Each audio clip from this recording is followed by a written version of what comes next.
taxation. One of the great privileges of our republican form of government is the acknowledged right of every citizen to a full discussion of any and all subjects pertaining thereto. This leads the private citizen as well as the statesman to take an interest in all political matters connected with his individual calling, as well as those of a wider scope. Thus in all matters that relate to the subject of taxation, all are individually interested. The subject has been discussed and rediscussed throughout the states, with varying success, under many and conflicting interests, yet with a steady improvement of minor interests for the better. The General Court, in 1874, passed a resolve creating a commission to inquire into the expediency of revising and amending the laws of the state relating to taxation and the exemption thereof. This report was submitted in January, 1875. And so far as a complete digest of the subject is concerned, nothing is wanting, they having drawn from every source connected with the first acts passed down to the present time. We have examined this report for the purpose of learning the opinions of those making the subject a study,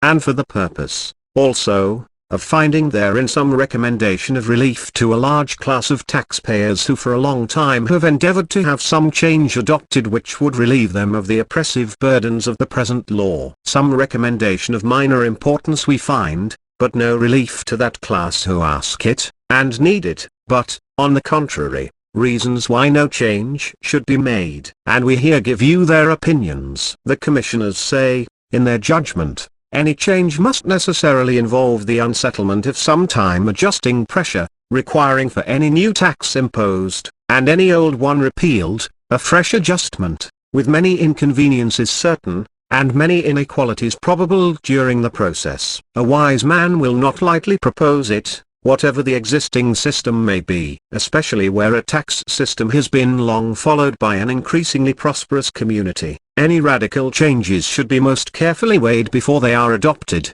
Again, they say, there are certain clear limits within which our tax levies are bounded by the Constitution of Massachusetts and the Constitution and laws of the United States. And under these limitations, 3 restrictions upon the legislature are clear. First, the taxes must be proportional and reasonable. Second, they must be levied for objects within the general purpose enumerated. Third, the assessments must be laid upon a valuation renewed at least every 10 years.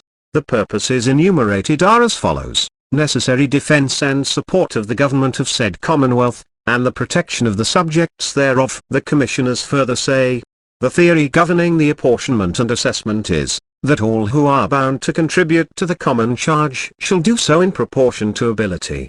The 3 essential points required are proportional and reasonable assessments of taxes, according to ability to pay. These are the principles laid down, and they all point to an equitable adjustment of taxes, according to each taxpayer's ability to contribute to the public charges. The question, then, to be considered, is whether the present laws fulfill these requirements. If they do, no change is called for. If not, they should be made to fulfill these requirements. If within the power of legislation, the commissioners have overlooked the fact that any amount of capital is taxed in Massachusetts which does not exist, and the laws tax this supposed capital without the least shadow of right or equity. This fact has been clearly pointed out by political economists, yet no note has been taken of it. It was clearly the duty of the commissioners to have cleared this matter up, and disapproved these declarations, if they were not correct, instead of passing the whole subject over and merely transmitting the facts as they now exist as to law,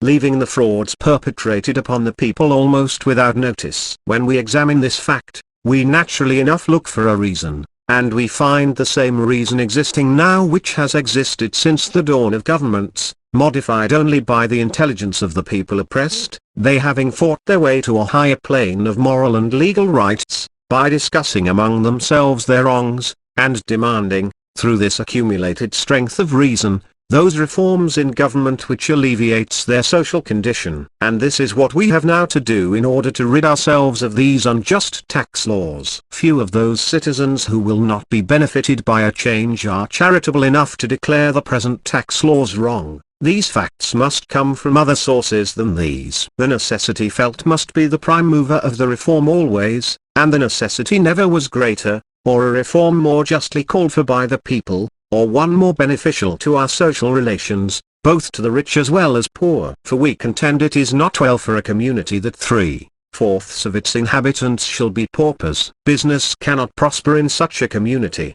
intelligence and social relations retarded, everything is stopped short of what should make up a prosperous and happy community. Who are there today that would like to change the present state of society even for that of 100 years ago? Not one, even of those who objected strongest against such changes. And we must certainly acknowledge a great improvement for the better in laws, the social relations, arts, and sciences. Then let us profit by the past, and press forward to even radical changes, although deprecated by our commissioners, who were delegated to make wrong right. If they have not done this, they have done the next best thing. They have placed before us the facts as they exist in law, with a caution to be careful how we change them, so long as we are prosperous. This is well. All laws should be well weighed before accepted. But the weight of these tax laws cannot longer be borne. In all laws upon taxation there appears always a persistent effort upon the part of government to place upon the weaker this burden. It arises, no doubt, from the fact that men of means generally have the making of laws, and a selfish interest in shifting their burden upon others, thus relieving themselves as well as an influential class of their constituents, is the cause of its present state. The law, and its unreasonableness, is getting to be much better understood than formerly, and a very general movement has already taken place calling for reform, which is only a question of time as regards the result, which will, no doubt, benefit all classes, by making pauperism less, and prosperity more general, which should be the desire of all citizens. We recommend the following rules as the basis of a law for the purpose of assessing and collecting taxes, and the following reasons why we recommend them.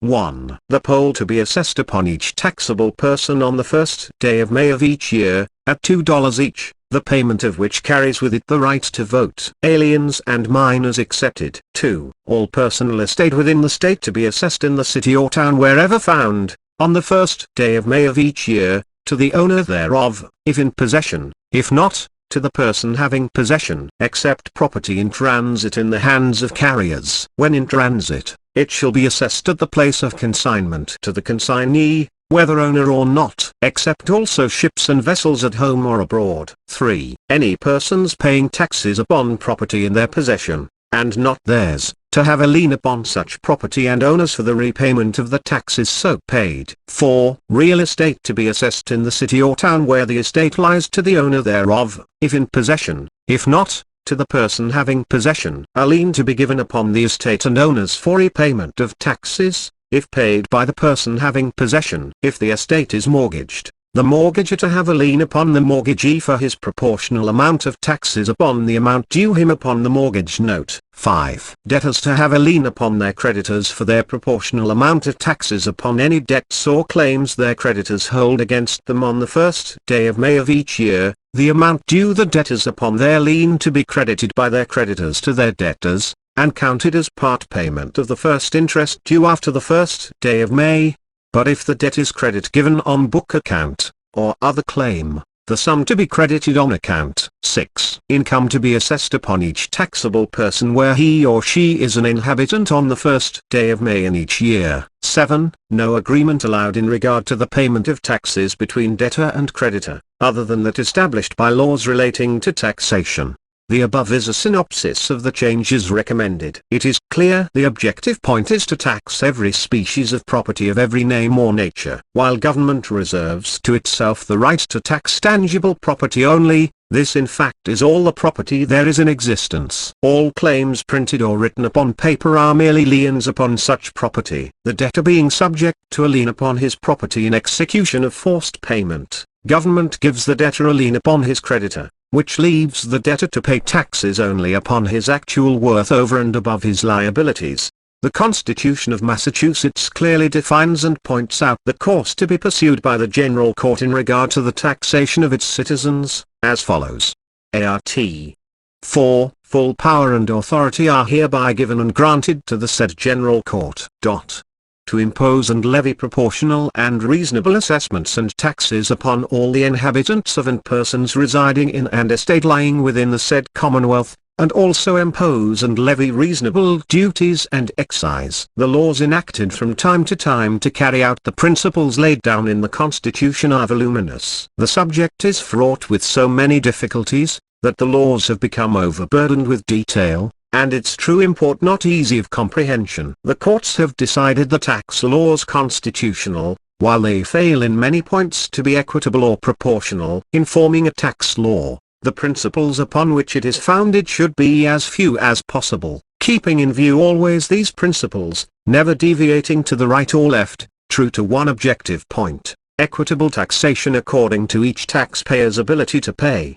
Government, for some reason not found in the constitution of the state, taxes all the property in the state, and what it can of that out of the state. It taxes all property found in possession of the debtor, and then taxes this same property to the creditor. It then taxes corporations a franchise tax for doing business here from foreign states, Maine, New Hampshire, Vermont, Rhode Island, Connecticut, and New York. These same privileges, no doubt, are extended by those states to Massachusetts. Whether we make a profit or lose money by this process does not appear. The United States exempts all the wealthy people of our state, and for this privilege the wealthy distribute this tax upon the medium classes and poor, thus in their way equalizing taxation. This process we object to on the ground that it is not according to the spirit or intent of the framers of the Constitution. The principles therein expressed are clear and to the point, but the principles so enunciated are not found in the laws enacted from time to time to carry out these principles. No doubt the greatest difficulty to be overcome in establishing a just and equitable tax law,